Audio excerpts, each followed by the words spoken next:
ঘৰুৱা হিংসা আৰু আত্মসন্মান। ঘৰুৱা হিংসা এই কথাটো চাই থাকিবলৈ যদি কষ্ট হয় তেতিয়াহ'লে হয়তো এয়া শুনাৰ সময়, কথা কোৱাৰ সময়। প্ৰেমে যদি আপোনাৰ গাত বা মনত ঘাৰ সৃষ্টি কৰে, আঘাতৰ সৃষ্টি কৰে, তেতিয়াহ'লে হয়তো এয়া প্ৰেম, মৰম, ভালপোৱা নহয়। আপোনাৰ দেহ বা মন বা হৃদয়ত ক'তোই ঘা লগাব নালাগে। আপোনাৰ সংগীয়ে হয়তো চিঞৰ বাখৰ কৰে, মাৰপিট কৰে আৰু তাৰ পাছত আকৌ ক্ষমা বিচাৰে, সলনি হোৱাৰ প্ৰতিশ্ৰুতি দিয়ে, কিন্তু একেটা চক্ৰৰে আকৌ পুনৰাবৃত্তি হয়। তেনেহ'লে হয়তো এই বিষয়ে কিবা এটা কৰাৰ সময় এয়া। সম্পৰ্ক এটাত আপুনি নিৰাপত্তাৰ যোগ্য, ভয়ৰ নহয়। ভাৰতত প্ৰতি ৩ গৰাকী মহিলাৰ ভিতৰত এগৰাকীয়ে ঘৰুৱা হিংসাৰ সন্মুখীন হয়। আপুনি অকলশৰীয়া কিন্তু নহয়। আৰু মহিলাৰ লগতে পুৰুষো কিন্তু এনে ঘৰুৱা হিংসাৰ চিকাৰ হয় আৰু হ'ব পাৰে।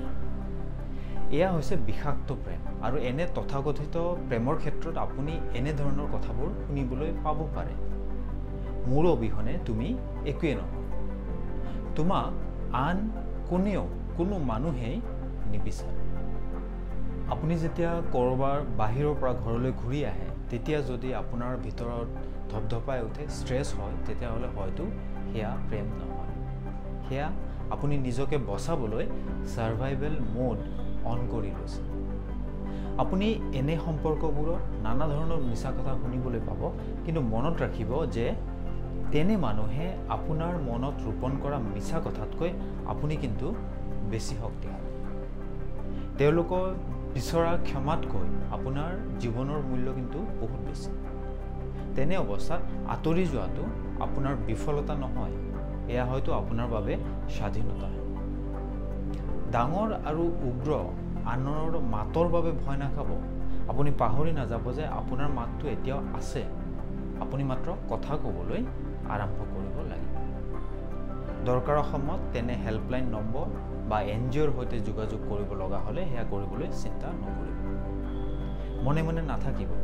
আজি কাৰোবাক কথাটো কওক, এজন বন্ধুক ফোন কৰক, এটা হেল্পলাইন নম্বৰত ফোন কৰক। যদিও আপুনি সকলো এৰি যাবলৈ সাজু নহয়, তেতিয়াও তেনে এটা পৰিকল্পনা ভৱিষ্যতৰ বাবে কৰাটো হয়তো একো বেয়া কথা নহ'ব। আপুনি হয়তো ভৱিষ্যতে নিজেই নিজক ধন্যবাদ দিব। আপুনি নিজক ৰক্ষা কৰাৰ যোগ্য, সেই অধিকাৰ সদায় আপোনাৰ আছেই।